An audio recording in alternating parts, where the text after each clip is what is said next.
పాప సుగాలి ప్రీతి ఇష్యూ.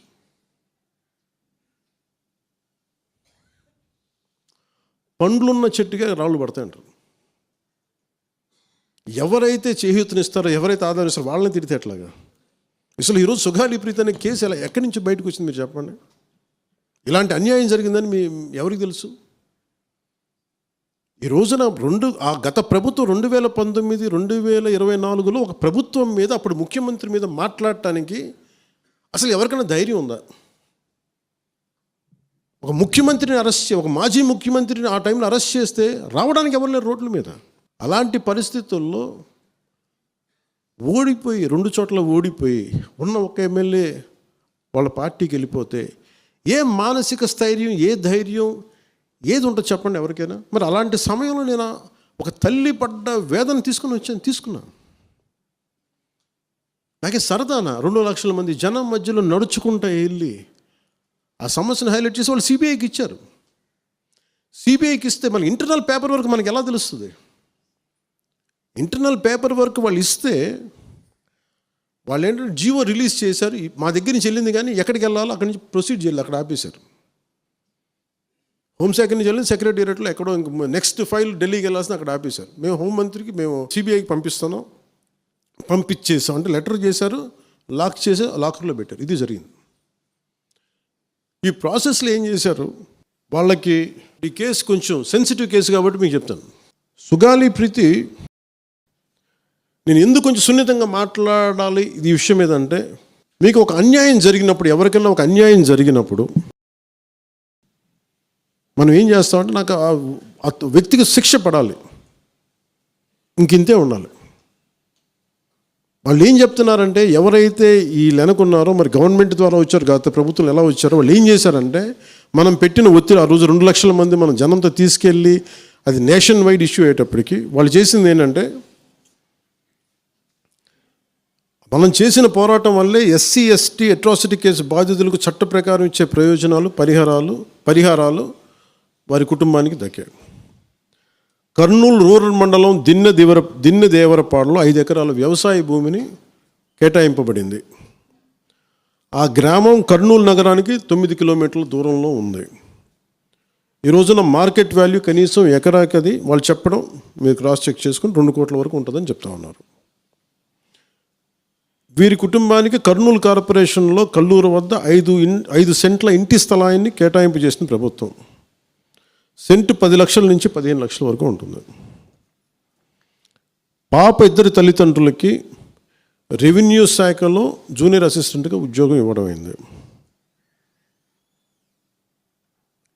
ఇది కాకుండా ఇవి మన పోరాటం వల్ల ఒత్తిడి పెట్టడంలో వచ్చినాయి. ఇవి కాకుండా నేను ఫస్ట్ టైం ఛార్జ్ తీసుకోగానే మొదట చెప్పిన మాట, పాపకి న్యాయం జరగాలి, ఏమేమి జరిగిందని సిఐడి చీఫ్ని నేనే తెలియజేశాను. డీజీపీ గారికి పంపించాను, అప్పుడు డీజీపీ గారికి తిరుమలరావు గారు, అలాగే సిఐడి అధికారులకు చెప్పాను, ఉన్నతాధికారికి, హోమ్ మినిస్టర్ గారికి చెప్పాం. ఇవన్నీ చెప్తే పోలీసు సిఐడి వాళ్ళు చెప్పింది ఏంటంటే, అసలు అప్పట్లోనే ఎవరైతే దీని వెనక కుట్ర వెనక ఉంది ఇవన్నీ చెప్తున్నారో ఏ డిఎన్ఏ తారుమారు చేశారు.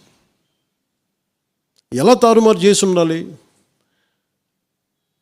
ఈ ఒత్తిడిలో వీళ్ళకి భూములు అవి ఇవి ఇచ్చేసి, మరి ఏం చెప్పారు నాకు తెలియదు కానీ వాళ్ళు, నాకు తెలిసి వాళ్ళు ఈరోజు పోలీసు చెప్తుంది ఏంటంటే, సాక్ష్యాలు వీళ్ళు చెప్తున్న వ్యక్తుల మీద వాళ్ళ డిఎన్ఏకి దీనికి మ్యాచ్ కావట్లేదు. ఇది వాస్తవం. కోర్ట్స్ ఏం చేస్తాయి, పోలీసు ఏం చేస్తారు, దీన్ని కూర్చోబెట్టి. ఎందుకు చెప్తున్నానంటే, ఇది వివేకానంద రెడ్డి గారిని చంపేశారని తెలుసు అందరికీ. ఎవరైతే చేస్తున్న నిందితులు ఉన్నారో వాళ్ళు ఒక్కొక్కరుగా చంపేస్తున్నారు వాళ్ళని. మరీ గత 5 సంవత్సరాల్లో ఇట్స్ ఎ క్లాసిక్ కేసెస్ ఇవి. ఈ ప్రక్షాళనకే పూనుకున్నాం మనం. ఇది ముఖ్యంగా మన ఎమ్మెల్యేలకు కానీ, మీరు ఎంపీస్, యాజ్ అన్ ఎంపీస్ మీకు కూడా, మీరు ఈ కేసెస్ మీద మీరు రేపొద్దున అసెంబ్లీలో గళం ఎత్తాలి, మీరు తప్పదు. ముఖ్యంగా లా అండ్ ఆర్డర్, వీళ్ళు అందరూ తప్పించుకుంటూ వెళ్ళిపోతే ఇట్లా ఒక సోషల్ అన్రెస్ట్ వస్తుంది దీనివల్ల. అంటే వ్యక్తికి ఒక నేరస్తుడు చేసిన, ఒక కులానికి చెందుతాడు ఏదో ఒక నేరస్తుడు, మనం ఏం చేయలేము దానికి.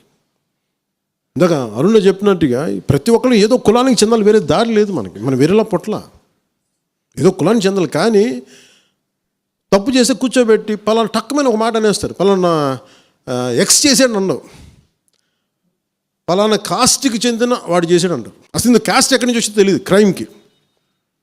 సో అందుకని మేము బీయింగ్ లీడర్ని చాలా సెన్సిటివ్గా మాట్లాడాలి. మరీ నేను మిగతా వాళ్ళు గబుక్కుని మాట్లాడేసి గత ప్రభుత్వ నాయకులు మాట్లాడేసి వెళ్ళిపోవచ్చు, ఈజీ అది. కానీ నేను అలా మాట్లాడకూడదు.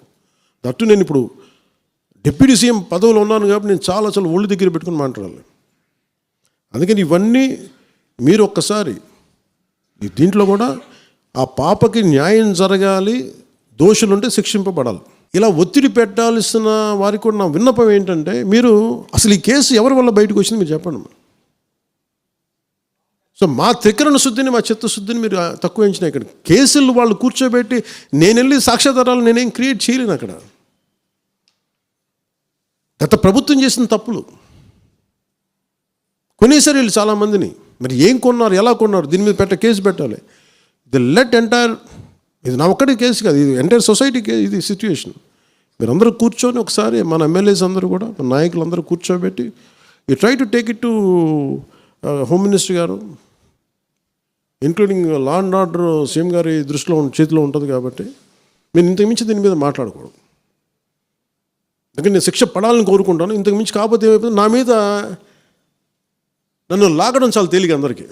ఎందుకంటే నేను మెత్తని మనిషిని కదా, నా మీద రాళ్ళు వేసేయండి ఈజీ, నా చొక్కా పట్టుకోవడం ఈజీ. అదే గత ప్రభుత్వం ముఖ్యమంత్రిని పట్టుకోమని చెప్పండి, ధైర్యం కూడా చేయరు, ఇప్పటికీ ధైర్యం చేయరు. ఎందుకంటే వాళ్ళ మనుషులు ఇళ్లలోకి వచ్చి కొడతారు, క్రిమినల్స్ వచ్చి ఇళ్లలోకి వచ్చి కొడతారు, చంపేస్తారని భయం.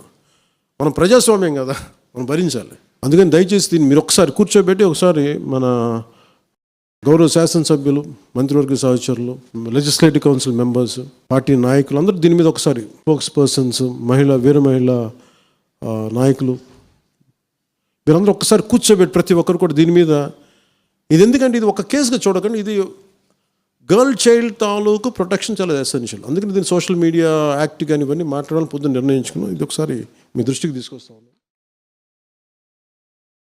जनगण मन अधिनायक जय हे भारत भाग्य विधाता, पंजाब सिंध गुजरात मराठा द्राविड उत्कल बंगा, विंध्य हिमाचल यमुना गंगा उच्चल जलधि तरंगा, तव शुभ नामे जागे, तव शुभ आशीष मागे, गाहे तव जय गाथा, जनगण मंगलदायक जय हे भारत भाग्य विधाता, जय हे जय हे जय